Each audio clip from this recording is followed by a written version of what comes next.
사랑합니다.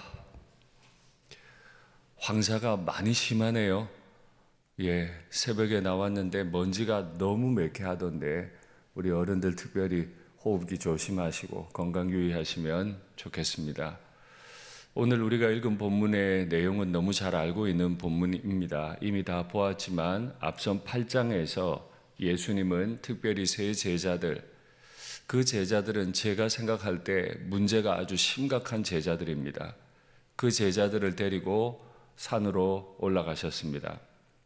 그 산 위에서 자신이 변화되는 모습을 보이시고 정말 믿음의 위대한 선배 모세와 엘리야가 만나는 모습을 보여주셨습니다. 그리고 그 앞선 8장에서 시몬은 예수님께 신앙 고백하는 장면이 나옵니다. 그러니까 8장과 9장에 이어서 오늘 본문이 나오는 건데요. 베드로가 신앙 고백을 하고 세 제자가 예수님의 변화되는 모습, 또 모세와 엘리야를 만나시는 모습을 기록한 후에 예수님과 세 제자들이 변화산에서 내려왔는데 이 세상에는 참 문제가 많았습니다. 한 아비에게 아들이 있는데 이 아들이 귀신이 들렸습니다. 그리고 그 귀신 들린 아이를 고쳐보려고 예수님의 베이스 캠프에 찾아온 것이죠. 그런데 문제는 예수님이 그 자리에 계시지 않았다는 겁니다. 먼저 이런 생각이 들었을 겁니다. 왜 예수님은 내 문제에 함께 하시지 않는가?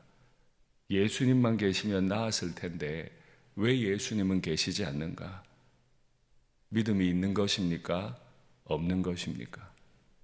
예수님을 믿은 것입니까? 믿지 않은 것입니까? 적어도 그 아버지는 예수님께 오면 예수님이 고치실 수 있을 거라고 믿었기 때문에 온 것입니다. 그런데 문제는 예수님이 그 자리에 안 계셨다는 거예요. 그래서 제자들에게 부탁했는데 제자들이 고치지 못했습니다. 하필 그때 많은 무리들이 나머지 제자들을 둘러싸버렸고 그 무리들 가운데 서기관들이 있었던 겁니다. 그리고 서기관들은 제자들과 변론을 했다고 기록하는데 변론한 내용이 당신들은 왜 못 고치느냐에 대한 변론인지 원래부터 예수님과 제자들을 싫어했기 때문에 건 싸움인지는 정확히 기록하지 않습니다. 하여튼 그 처참한 상황 가운데, 그 부끄러운 상황 가운데 제자들은 무능력하게 서기관들과 변론하고 있어야 했습니다. 예수님은 변화산에서 내려오셔서 그 모습을 보아야 했습니다. 그리고 대화를 하던 중에 그 아비가 말합니다. 내가 데려왔지만 당신의 제자들이 고치지 못했습니다. 그러자 예수님은 말씀하십니다. 믿음이 없는 세대여, 내가 너희를 언제까지 참겠느냐? 첫 번째 믿음이 없었던 사람은 누구죠? 예수님의 나머지 제자들입니다. 예수님은 이미 오래전부터 이 제자들을 사도라고 명하시고 그들을 보내실 때 귀신을 쫓아내는 권세를 주신 일이 있습니다. 말하자면 예수님의 제자 혹은 사도라고 하는 이 말은 제자들이 받은 권위를 말하는 걸 겁니다. 예수님이 권위를 주시고 그 권위를 행할 수 있는 권세를 주실까요? 주시지 않을까요? 권위만 주시고 권세는 안 주실까요? 결혼을 했습니다.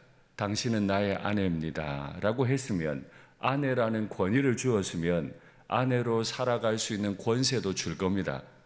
근데 권세는 안 주고 당신은 아내니까 밥만 하시오. 이렇게 하는 남편도 있습니까? 없을 겁니다.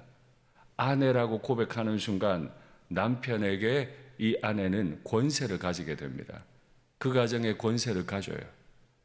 그런데 문제는 이 제자들이 권위를 받았지만 권세를 사용하는 방법을 모른다는 거예요.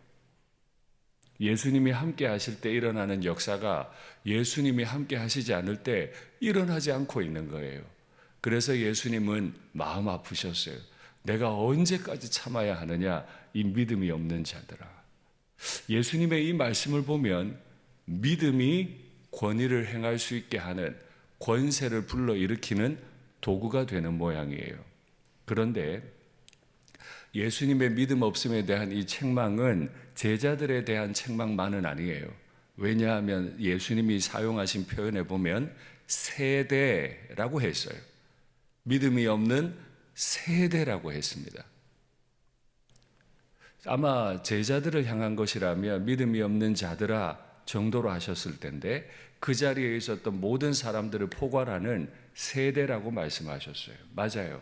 아비는 예수님 앞에 아이를 데려올 정도의 마음은 있었지만은 어찌해야 할 바를 알지 못하는,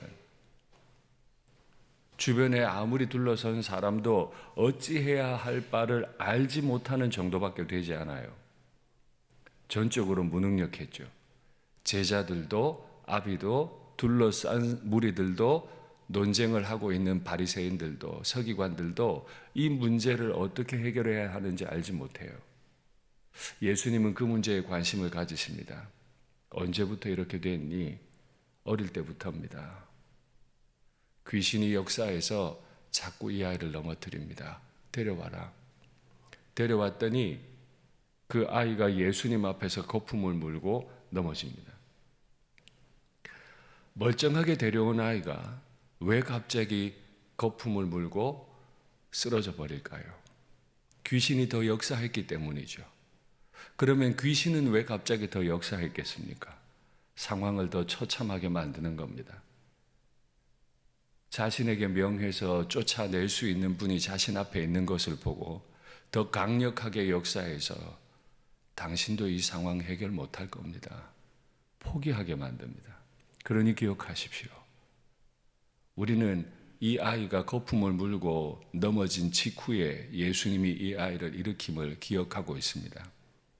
혹시 오늘 너무 마음이 힘드신 일이 있습니까? 언제까지 이 문제가 지속될까? 이제는 포기하고 싶다 하는 마음이 들 때가 있습니까? 그때 바로 주님이 역사하실 때입니다. 내가 아무것도 할 수 없는 것 같은 때, 잘 해보려고 했는데 상황이 더 악해져 갈 때, 이제는 정말 포기하고 싶을 때, 그때 내가 아무것도 할 수 없다고 인정할 바로 그때, 내가 권세가 없다고 인정할 그때 주님은 충분히 역사하실 때입니다. 주님만 역사하실 수 있는 때입니다. 아이가 거품을 물고 넘어지니까 주님께서 다시 확인하십니다. 언제부터 이랬니? 어릴 때부터입니다. 귀신이 물에도 던져놓고 불에도 던져놓습니다. 그 아비의 마음이 어땠을까요? 그러면서 이 아비가 하는 말이 우리를 불쌍히 여기소서, 무엇이라도 하실 수 있다면. 우리라는 표현이 저의 마음을 참 아프게 했습니다. 불쌍히 여김을 받아야 하는 건 귀신 들린 어린 아들 아닙니까?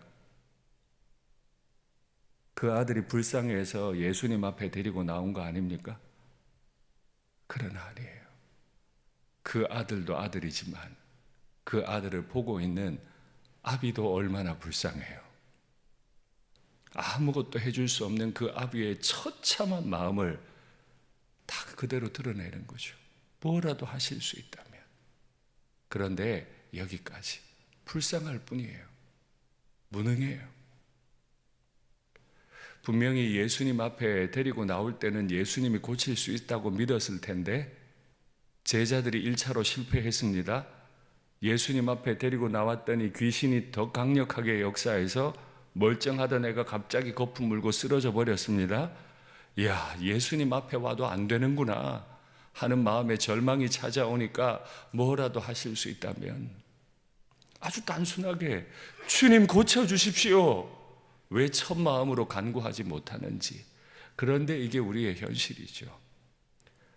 빨리 내 뜻대로 해결이 안 되면 믿던 믿음도 사라지는 게 우리의 모습이에요.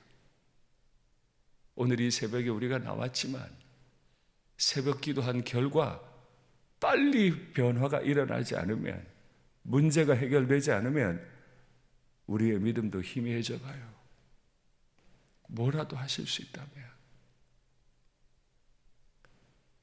이거야말로 주님 앞에 불쌍한 상황이죠. 할 수 있거든이 무슨 말이냐. 믿는 자에게 능치 못함이 없다. 권위를 주신 분은 권세까지 주시는데 그 권세는 믿음을 통해 옵니다. 그러니까 이렇습니다. 우리는 여전히 연약하고 아무것도 할 수 없는 무능한 자입니다. 그럼에도 우리는 하나님의 아들이라는 권위를 받았습니다. 권위를 받았지만 권세 자체가 내 안에 있는 건 아닙니다. 육체를 가진 나는 아무것도 할 능력이 없습니다. 그러나 나 자신을 하나님의 아들이라는 권위를 주신 분께서 내가 내게 권위 주신 분을 믿는다고 고백하면 그 믿음을 길잡이 삼아 하나님의 권세가 우리를 통해 나타나는 줄 믿습니다. 믿음이 이기는 거예요. 나는 전적으로 무능하지만 문제의 현장에서 어찌할 수 없지만 주님은 저 산 위에 올라가 버리셨지만 물리적으로 주님과 나는 너무 많이 떨어져 있지만 그 물리적 거리를 완전히 좁혀버리는 것, 떨어져 계신 예수님을 내 문제의 현장에 오시게 만드는 법, 그건 바로 믿음인 거죠. 예수님은 그 아이를 고치셨습니다. 그리고 무리들이 떠나갔고 예수님과 제자들은 집에 들어왔어요. 제자들이 너무 놀라서 예수님께 묻습니다. 왜 우리는 못 이랬습니까? 그러자 주님이 믿음이 없어서야 라고 하지 않으셨어요. 기도 외에는 이런 종류가 나갈 수 없다. 하나님의 아들이라는 권위를 우리는 받았지만 우리 자신에게는 권세가 없는데 믿음을 가진 자는 기도합니다. 믿음을 가지고 기도할 때 하나님의 권세는 우리를 통하여 일어나게 되는 줄 믿습니다. 그러니까 기도라고 하는 건 믿음이 있는 사람만 하는 거예요. 예수님을 믿지 않는 사람도 얼마든 성경을 읽습니다. 예수님을 믿지 않는 사람도 얼마든 교회에 옵니다. 예수님을 믿지 않는 사람도 얼마든 교회 활동에 참여할 수 있습니다. 그러나 믿지 않는 사람은 기도하지 못합니다. 오직 믿는 자만 기도할 수 있습니다. 믿음의 기도는 하나님 아버지의 권세를 이 땅으로 가져옵니다. 그러니까 엎드려 기도하는 사람들을 보면 이렇게 이해하시면 됩니다. 저분은 진짜 하나님 믿는 분이구나. 저분은 자신에게 권세가 없음을 인정하는 분이구나. 저분은 오직 하나님께 권세가 있음을 믿는 분이구나. 오늘 상황이 더 극심해지더라도 믿으십시오. 우리는 하나님의 아들입니다. 하나님의 아들이 하나님 아버지께 부탁드리는 그 요청을 아버지 하나님이 거절하실 리가 없습니다. 내 믿음의 기도를 따라 예수님이 오늘 바로 내 옆에 오셔서 내 문제의 상황에 함께 하실 것을 믿습니다. 말씀을 맺겠습니다. 기도하면서 조금 더 어려운 환경을 맞이할지 모릅니다. 그러나 기도의 끝은 반드시 영광입니다. 환난 날에 우리가 주님을 부르면 주님은 그 기도를 통해 자신의 영광을 반드시 드러내시고 하나님의 아들을 도우실 것을 믿습니다. 기도하시죠.